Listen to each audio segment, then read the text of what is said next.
Admiral Zex Thara had served in the Galactic Defense Fleet for over 3 centuries, long enough to recognize patterns that younger officers missed. Her purple-scaled hands moved across the holographic displays as she monitored the communication arrays, watching the endless chatter that flowed between the 1,000 species that comprised the Galactic Alliance. The Calorians were discussing trade negotiations in their melodic tones. The Vorthan military channels buzzed with tactical exercises. The crystalline collective transmitted data in their usual mathematical harmonies. Everything appeared normal in the vast network that connected civilizations across 47 star systems. Everything except for one conspicuous absence. Communications Officer Delmar, Zex Thara, called to her subordinate, a young Aquarian whose tentacles danced nervously over his console. "When did we last receive a transmission from the Terran sector?" Delmar's bulbous eyes widened as he checked his records. "Admiral, the last human communication was 14 hours ago. A routine supply requisition from Earth's lunar base."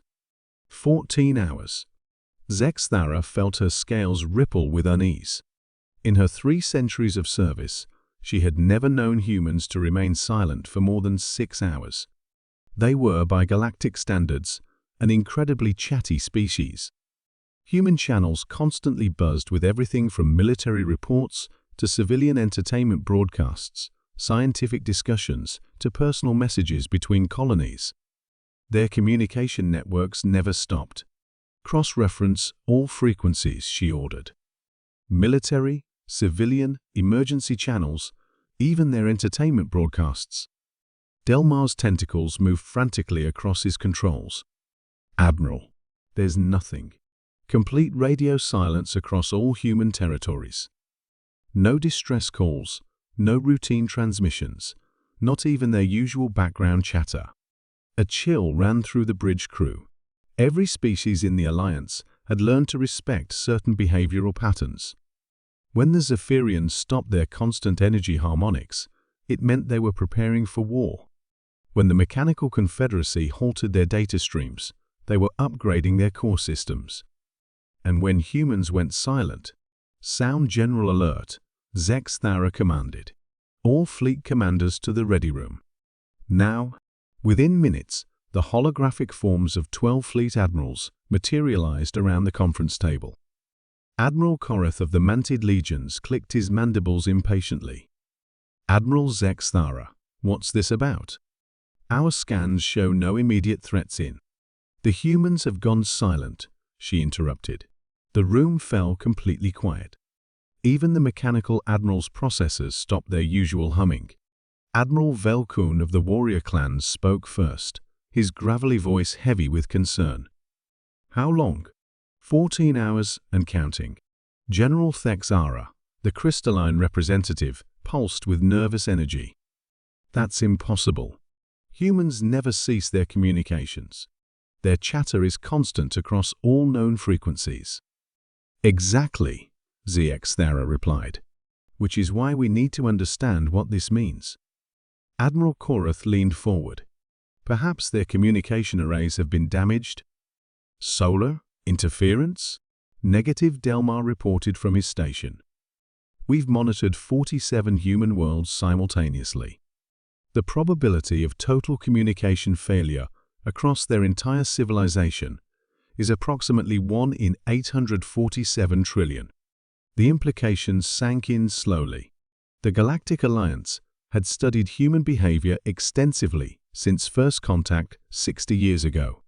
Humans were social creatures who communicated constantly, sharing everything from vital military intelligence to mundane daily observations. Their silence was so unprecedented that it could only mean one thing. "They're preparing for something," Zex Thara said quietly. "Something big enough that they've imposed total communication blackout across their entire species." Admiral Velkun's 4 eyes narrowed. Their answer came in the form of long-range sensors detecting massive gravitational anomalies at the edge of the galaxy. Something was emerging from dark space, something enormous. "Admiral," Delmar's voice cracked with fear. I'm reading approximately 50,000 unidentified vessels approaching from the galactic rim. Configuration unknown, but the energy signatures, they're unlike anything in our databases. The Devourers. Every species had legends of them. The ancient civilization had consumed entire galaxies before disappearing into void eons ago. Most had dismissed them as myth. How long before they reached the outer colonies? Zex Thara asked. At current velocity, 18 hours. 18 hours. The humans had detected them 4 hours before the Alliance's most advanced sensors. Somehow, they had known. Admiral, came a new voice over the communication array. Clear, calm, and unmistakably human. This is Admiral Sarah Morrison, Terran Defense Force. I believe you've noticed our communication silence. Zex Thara activated the response channel. Admiral Morrison, we need to know what you've detected. The Devourers, Admiral. Our deep space monitoring stations picked up their approach 22 hours ago. We've been preparing ever since. Preparing how?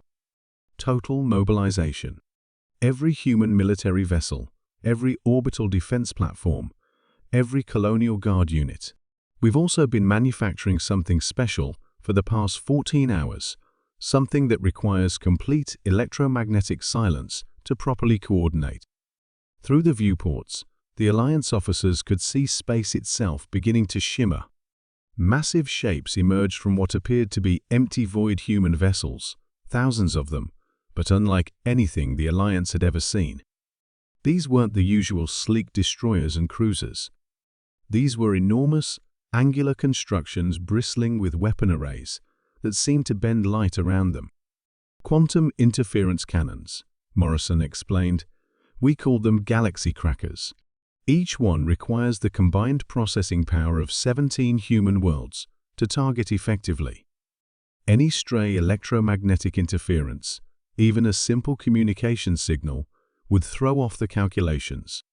The Devourer fleet was now visible on long-range sensors, their organic-looking vessels pulsing with malevolent energy as they swept toward the galaxy's edge. Fleet positions? Zex Thara asked. Every human vessel is in position. We've been moving silently for the past 8 hours. Admiral, I need you to order all Alliance ships to fall back to the secondary defensive line. What happens next is going to be loud. Zex Thara looked around at her fellow commanders. The humans had detected an extinction-level threat hours before anyone else and had quietly mobilized their entire civilization to respond. Their notorious chattiness had been replaced by the focused silence of apex predators preparing to strike. All ships, fall back to secondary positions, she ordered. And Admiral Morrison? Yes? Next time you go silent, perhaps give us a heads up first. Morrison's laugh echoed across the communication channel. Will do, Admiral. Humans resuming normal chatter in approximately 30 minutes. Right after we delete these invaders from existence. The space around the Devourer fleet suddenly erupted in blinding light as 17 quantum interference cannons fired simultaneously. The ancient enemy that had consumed galaxies for eons simply ceased. Their fleet vanished as if it had never existed, erased from reality by weapons that bent the fundamental forces of the universe. Normal communications resuming across all human territories, Morrison announced cheerfully. Anyone want grab coffee and discuss what just happened? Admiral Zex Thara smiled, her scales shifting to a pleased blue hue. The galaxy was safe, and the humans were back to their usual chatty selves. She made a mental note to add a new entry to the Alliance tactical manual. When humans go silent, prepare for miracles.